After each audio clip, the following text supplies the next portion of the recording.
This is the Precision Guitar 59 carved top kit that I started with. As you can see, it's fully routed and drilled. The body's made from solid mahogany with a thick maple top that's carved to give it the shape. All of the surfaces are sanded, but you'll have to do final sanding before applying finish. The neck is also one piece of solid mahogany that's quarter sawn with a maple overlay on the key head. The fretboard is nicely done in ebony and features precisely installed frets and inlays.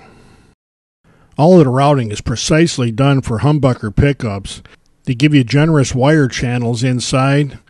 Even the bridge and tailpiece mounting holes are precisely sized and located. This guitar uses a glued-in neck, and both the neck tenon and the body mortise are CNC machined to very exacting standards. The fit of the mating pieces here is remarkable. If you fully seat this joint, there's absolutely no way to get a crooked neck out of the deal. The rounded mating surfaces give you a very clean joint between the neck and the body. That also makes for a very strong and a very easy to finish joint. I want to protect the glue joint surfaces, so I assembled the neck and body and then traced around them so I can see where the actual joint will be. Then I can mask off that glue surface just inside of the layout lines, so when I apply finish, it'll actually go underneath the edge of the pieces just a little bit so I have no bare wood lines later on. And here's the body after I put the Cherry Sunburst color coats on it, and the neck that I'm just using sanding sealer and clear on. I want everybody to be able to see that this is a one-piece quarter-sawn mahogany neck. I installed the controls temporarily so I can press a piece of cardboard on them to use as a template to hold the controls so I can do the soldering while I'm finishing the body. I chose the Stuart McDonald heavy-duty wiring kit that comes with the really good pots and a heavy-duty switch. This is no fooling around wiring. It's going to be very silent and very capable. And they include very good instructions that help you get through the wiring just fine. Along with the very clear and easy to understand regular diagram, they give you this alternate suggestion that I took. With this variation, when a three-way switch is in the center position, you have full and independent control over both of the pickups. When the finish had dried, I was ready to put all the electronics in it and get ready to glue the neck in place. I use my regular good quality woodworking glue, and that works fine with the fit that you get in this joint. And I applied a film of glue to both of the glue surfaces. Then I seated the joint firmly and put this one clamp on it. Notice I have the plastic pads in place, and we don't have to put a whole bunch of pressure on this, just enough to hold it closed. Whenever I do a joint like this, I always keep some wet and dry paper towels around so I can clean up the glue squeeze out. And as tight as this joint is, you're going to get some squeeze out.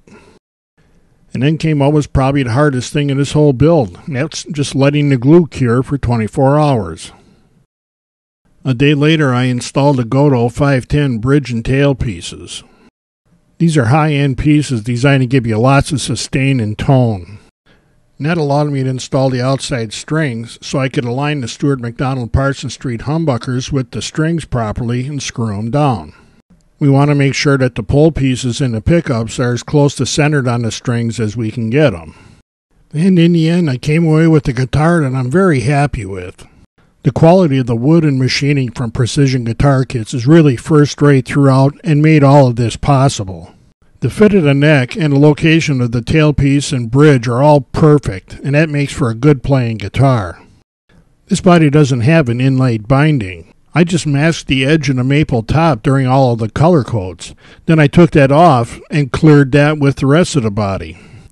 This is only the second sunburst effect I've tried, but I'm really happy with how it came out. This neck doesn't come with a nut, so I installed one from Graphtec.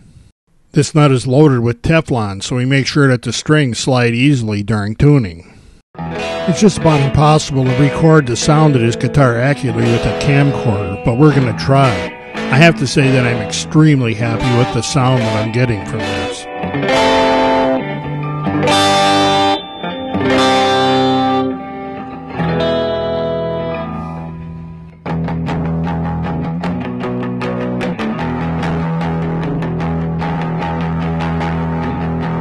All of the mahogany in this guitar gives it a lot of tone and a whole bunch of volume that we didn't expect.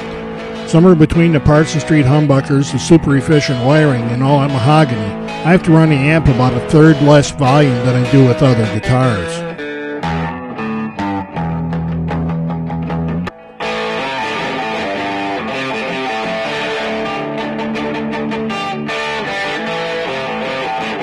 And this guitar loves distortion, but I'm just getting a feel of how to control that with all this volume.